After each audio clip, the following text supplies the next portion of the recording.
যে ফেল করেছে পরীক্ষায়, এসএসসি বা সমমান, এইচএসসি বা সমমান পরীক্ষা দিয়েছিল, পরীক্ষায় ফেল করেছে, একদল পাস করে আর এক জায়গায় ভর্তির জন্য চেষ্টা করছে, আর ওর রেজাল্ট আসছে ফেল। আবার পরীক্ষা দিতে হবে, 1 বছর ধরে প্রস্তুতি নিতে হবে। তাহলে ওই ছাত্র ছাত্রী বোঝে যে একটা বছরের কতটা, কি দিয়ে বোঝায় আপনাকে আমি? যে লোকটা 1 মাস জেলখানায় ছিল, কোনো কারণে 1 মাস জেলখানায় ছিল, সে বোঝে যে একটা মাস বন্দি থাকা কি দাম, একটা মাসের কত দাম। তার জীবন থেকে চলে গেছে, স্বাধীনভাবে কাজ করতে পারেনি, তার ব্যবসা বাণিজ্য চাকরি বাকরি কিছুই করতে পারেনি, সে পরিবারের কাছে থাকতে পারেনি। একটা মাস যদি কেউ জেলখানায় বন্দি থাকে, তাহলে 1 মাসের কত দাম, 1 বছরের দাম ওই ফেল করা ছাত্রছাত্রী বুঝে, যেটা আরেকবার পরীক্ষা দিতে হবে পরের ব্যাচের সাথে। আবার 1 সপ্তাহের মূল্য ওই লোকটা বুঝে যে 1 সপ্তাহ হাসপাতালে ভর্তি ছিল, হাসপাতালের বেডে থাকা যে কি কষ্ট, আল্লাহু আকবার।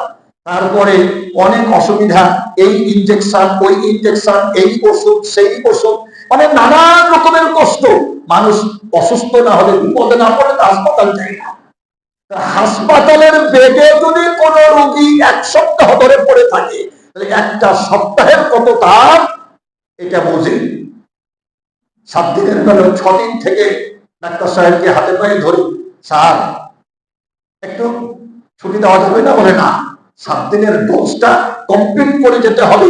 যে অ্যান্টিবায়োটিক চলছে, এখানে নির্দিষ্ট সময় নার্স আছে, আমার এই প্রেসক্রিপশন মোতাবেক আপনাকে সময় মতো ওষুধ দেবে, বাড়ি গেলে ওটা হবে না, আপনাকে 7 দিনই থাকা লাগবে।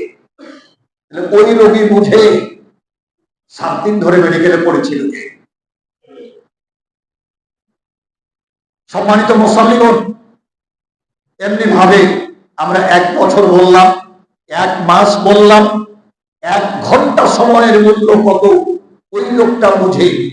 যে তার আত্মীয় স্বজন বন্ধু বান্ধব আসবে, স্টেশন বা বাস স্ট্যান্ডে যে দাঁড়িয়ে আছে, এতটাই ঢাকা থেকে বাস ছেড়েছে, মেহমান আসবে, রাস্তায় 1 ঘন্টা লেট হয়ে গেছে, এই বাস আসে, এই দিকে তাকিয়ে থাকে, এই বুঝি এলো, ওই বাস আসে, এই বুঝি এলো।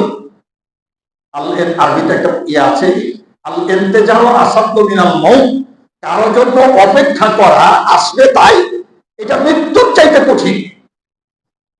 যে বাস আসে ওদিকে তাকায়, এই বাসে বুঝি এলো, আসার কথা আছে, দৌড়ে যাই, যে নামলো দেখে ওনার লোক নাই, আসেনি। এই যে 1 ঘন্টা কারোর জন্য অপেক্ষা করতে হবে, বোঝা যাবে 1 ঘন্টা সময়ের দাম কত। 1 মিনিটের জন্য রিক্সাওয়ালাকে বলছে, বাবা টান দাও, 20 টাকা বকশিশ দেব। 1 মিনিট সময় যে ট্রেন দেখা যাচ্ছে, ছেড়ে দেবে, যেতে যেতে ট্রেনটা ছেড়ে দিল, আপনি দূরে গিয়ে পেলেন না। 1টা মিনিট ট্রেন দেখেছেন আপনি, ওই 1 মিনিট সময়ের দাম কত। 1 মিনিটের জন্য যে প্যাসেঞ্জার ট্রেন মিস করেছে, সে বুঝে যে 1 মিনিট সময়ের দাম কত। আল্লাহ কালের শপথ করেছেন, সময়ের শপথ।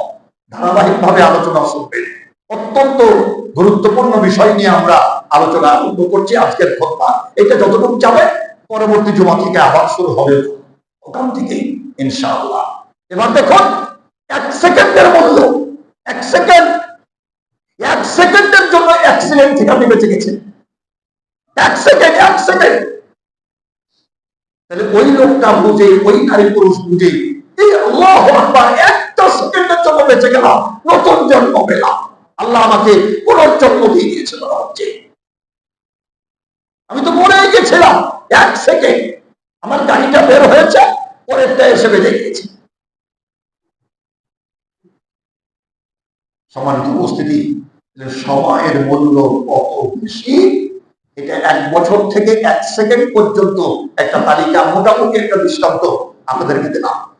এটা জীবনে মেলাবেন, জীবনের প্রত্যেকটা মুহূর্ত, জীবন কত বছর হলো আমার, একাকি নিজে হিসাব করবেন।